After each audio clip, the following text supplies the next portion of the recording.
everybody. I have a presentation tonight on posing and handling of rabbits. It's one of the part of the judges training process that we have. And I'll apologize in advance that usually when I give this presentation, I actually have a rabbit to work with. I don't have that tonight. I just have a slide presentation for you. So hopefully that'll work. We'll go ahead and give it a try. If you have any questions, just, I suppose, chime in. We'll see if we can answer them, and we'll give it a go. So.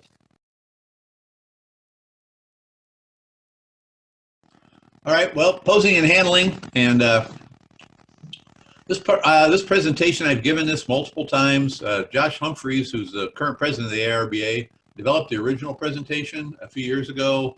I've modified it and presented it several times at judges conferences, which is required training for ARBA judges. We have to, every 5 years, you have to go to a judges conference, kind of help keep your skills up, keep your skills current. Posing and handling is it's the area where judges receive the most criticism. Posing is, basically, if you have a, white New Zealand and you're putting it on the table and you're posing it up, it's just like if you take it to your county fair and the judge is judging your rabbit, they're going to pose your rabbit. They're going to try and make it look the best it can. And no matter what breed of rabbit you have, there's always some amount of posing involved with it. So this is kind of just a review and refresher course, kind of show you the proper mechanics. I have some pictures of handling, not quite as good as doing it hands-on or standing, having you handle it, and some posing, and then some different body type profiles, because there are different body types for different types of rabbits.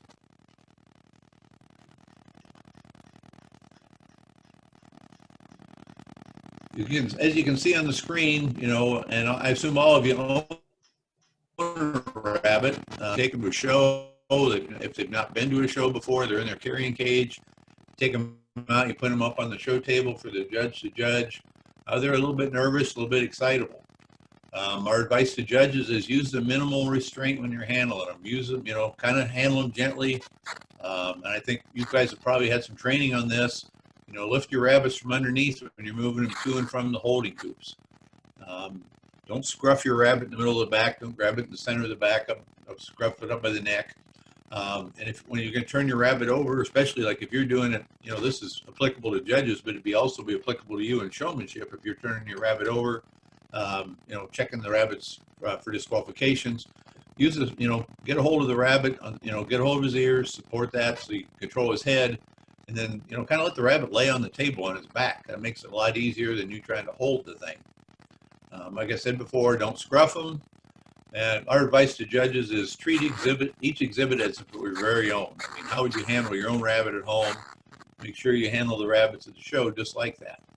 Then ideally, you want to return the rabbit in the same condition you received it. You don't want it all be scruffed up and a bunch of fur missing or pulled out or loose or something. So, the best advice I can give you is just treat them gently, treat them, just like you would if you were at home.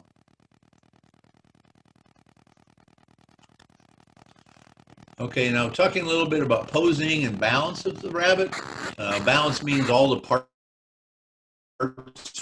fitting together. The ears, the right size to balance with the head. That type of thing. So properly uniformly posed rabbits to assess balance and conformation as related to each breed standard. What that means is, pose every rabbit the same in that class and give every rabbit the same opportunity, the same chance.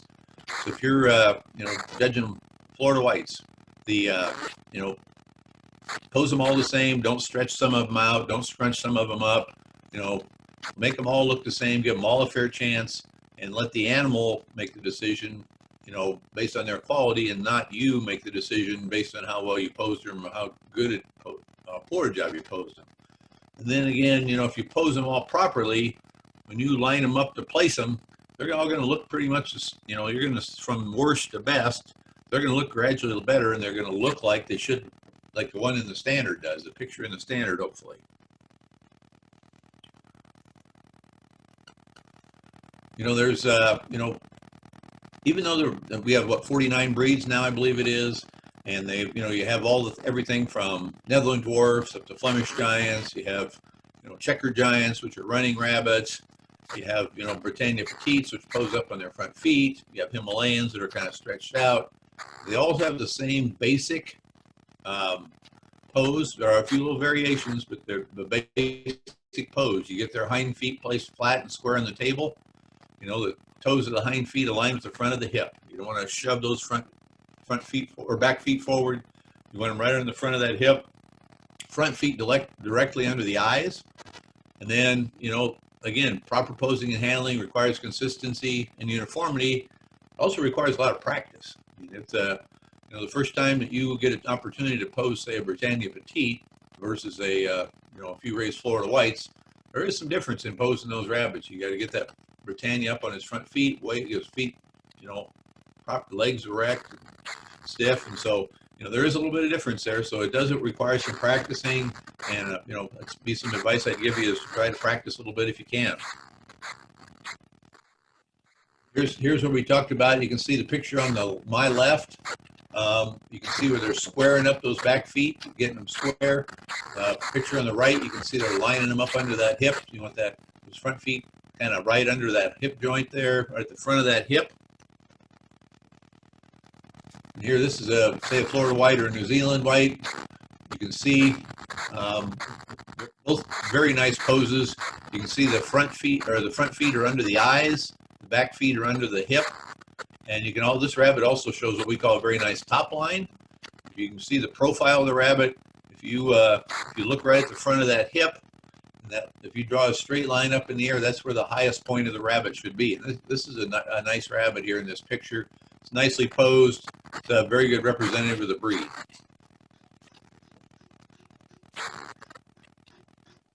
We have the different body type profiles.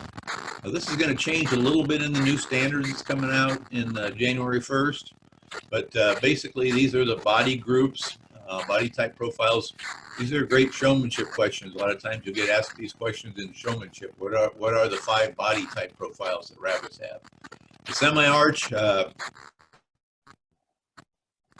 good example, the arch of the rabbit. If you go back to our Florida White that we were just looking at there, excuse me, that arch started right at the back of the neck. On a semi-arched rabbit, say a Flemish Giant, the arch is going to start at the back of the shoulder. So the rabbit's actually going to almost have a flat shoulder. Then the arch is going to start there. Then it's going to go up. It's still going to have the same high point right over the center of that hip, but the arch is going to start at the back of the shoulder. The compact rabbit would be like say a Polish. That would be a very short rabbit. You don't have quite as much length of rabbit for that profile to show as well. So that's a compact rabbit. The arch should still start at the back of the neck. The high point should still be over the center of that hip. And we have the commercial, which is the the Satins, the New Zealands, the Californians, a lot of what we would call obviously commercial rabbits. I would say that the Florida Whites and the mini Rex, mini Satins, they're kind of in that area, both the compact and the commercial. They have the same body profile, the same body structure.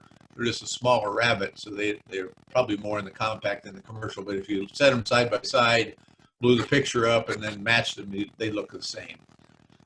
Cylindrical rabbit, and this is always a good question if I'm doing this in front of a live audience where I can ask questions and have rabbits there. There's only one breed of rabbit that's a cylindrical rabbit, and that's the Himalayan. And that rabbit is, a lot of people say it looks like a Pringle can, and it's kind of stretched out there. You don't want any rise to that rabbit. It should be straight-sided, kind of flat on the top, but still the back feet need to be square, set under the hip, front feet under the eyes. And then you have the full arch breeds. A great example of that would be a Checker Giant, Britannia Petite, Belgian Hare. Those are the breeds of rabbits that are just fully arched all the way through. And now, even though the Checker is a rabbit that runs, it's still a full arch breed. When it runs, if it stops, when you look at it, you can see the arch of the rabbit, just like you would on a Belgian Hare, just like you would on a Britannia Petite.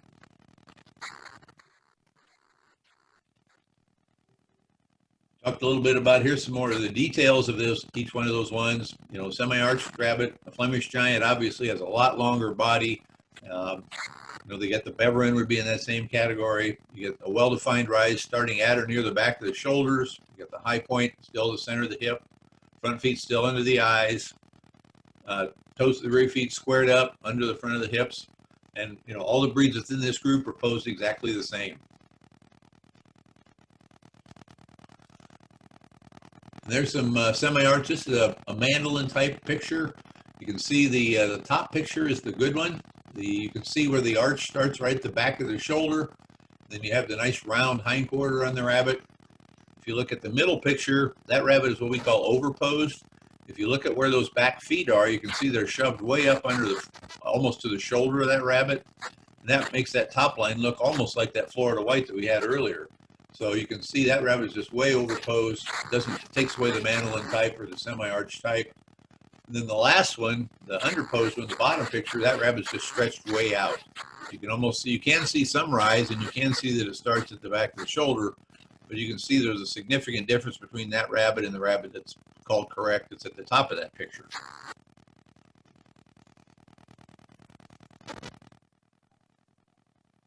Here comes our compact rabbit. Kind of like we talked earlier, lighter in weight, shorter in body, smaller rabbits. Front feet, again, placed directly under the eyes. Rear toes aligned with the front of the hips. And here's our compact breed. Again, a little Florida white here. If you look at that top picture, it looks a lot like the one we had earlier that we were talking about. That's what we call the correctly posed one. The overposed one, the middle picture. Again, the back feet are, look where those back feet are compared to the top rabbit up there. Those back feet are shoved way forward. Makes that rabbit look like he slides off in the back end. And then you got the underposed rabbit where the rabbit just kind of stretched out. And to really see the difference in the importance that posing makes, this is the same rabbit in all three pictures, just like it was that English lop was the same rabbit in the last one. So they're just, it's just how are you posing them? You can make, as you can see, you can make that rabbit look really nice. You can make him look really bad. So it's really important that you do the proper posing, and that's what we try to emphasize to judges. I've always been told, and I suppose there's probably some truth to it. Even if you're gonna pose them bad, make sure you pose them all bad so they all have the same shot. It's all fair that way. Don't do a correct pose on the one of them and then overpose the second one and underpose the third one. You need to give all the same rabbits in the class the same fair shot. Holland lops and Netherland dwarfs are just a little bit different in that they, again, you have their rear feet under the back end, squared up, front feet under the eye. But then you just rest their front feet lightly on the table, and you just kind of lift the head up a little bit under the chin. You can see in this picture how the rabbit sits up just a little bit. His front legs aren't at full extension like you'd see on a Brit, but they're set resting lightly on their front feet is how they say it. And you can see it just gives that rabbit a nice little short profile, a short round profile. And again, you can underpose them, you can overpose them, but this is a very well posed rabbit. Good picture of it.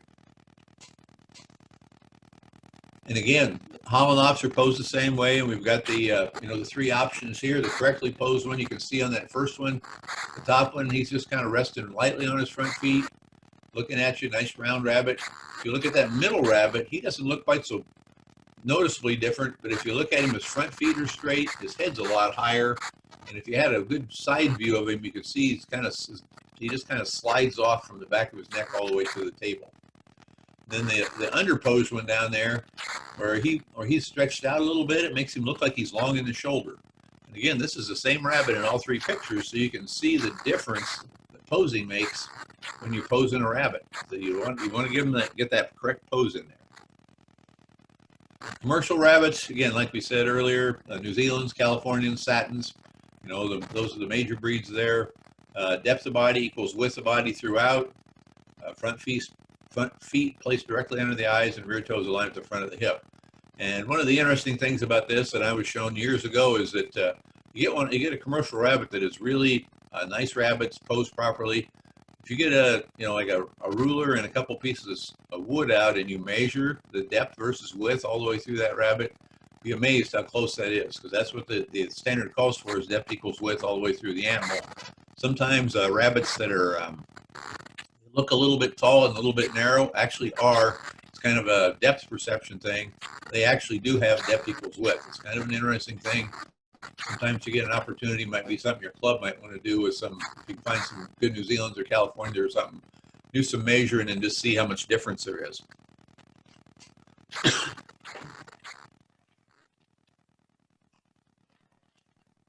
we have our, again, the commercial pose. Commercial rabbits, you get the Californian there. You can see that top line on the rabbit starts right behind the eye. You see where the front of those toes are. If you go from there right straight up in the air, that's where the highest point of the rabbit is. The overposed one in the middle, you can see those back feet are shoved way in front of that back hip. And so that rabbit just looks like he kind of chops off or ski slopes off in the back end. Then you have the underposed one, which is, again, a little bit stretched out. It doesn't show near the profile or near the top line that the top rabbit does.